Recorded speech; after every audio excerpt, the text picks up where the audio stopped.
Comment utiliser réellement Notebook de manière concrète? Partie 3. Et vous allez voir comment ça peut vous aider lors de vos préparatifs pour les examens ou les évaluations. À ce niveau-là, bien entendu, il s'agira d'importer vos propres documents, c'est-à-dire vos supports de cours PDF, Word, PowerPoint, Excel ou peu importe, ici. Et aussi, à votre convenance, vous pourrez ajouter d'autres ressources puisées ou importées depuis Internet. Il faudra donc cocher toutes les ressources afin que les fiches, en l'occurrence dans notre cas, ce qu'on demande, puissent en fait faire référence à toutes les ressources qui ont été cochées. Sinon, ça ne marchera pas. Vous voyez ici, on avait cliqué sur fiches.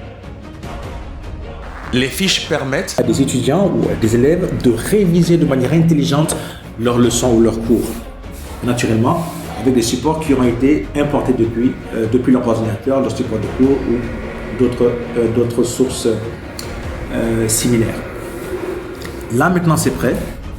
Et ici, on va cliquer sur la réponse que nous a proposée Notebook LM. Vous voyez?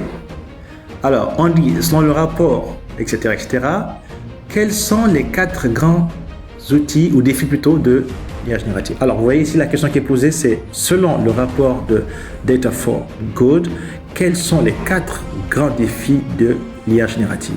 Vous voyez? Alors, vous pouvez répondre. Ensuite, vous avez la possibilité également de cliquer là pour obtenir la réponse à cette question.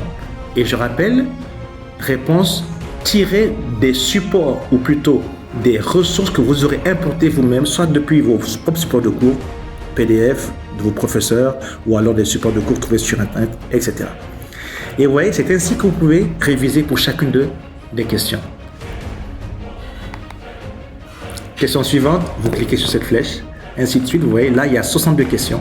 Et ça vous permet ainsi, de fil en aiguille, de pouvoir réviser tout votre cours que vous aurez importé ici, de manière ludique, pratique et surtout intelligente. Vous voyez, pour afficher la réponse, vous cliquez ici, etc. Pour la prochaine vidéo, je vous ferai découvrir une autre fonctionnalité de Notebook LM. Alors si vous êtes élève ou étudiant, pour ne rien rater du tout, veuillez vous abonner, mais commentez également et partagez avec vos camarades de classe, vos amis, tous ceux qui seraient intéressés par cela. Merci et à très bientôt sur l'Agora du Polymath.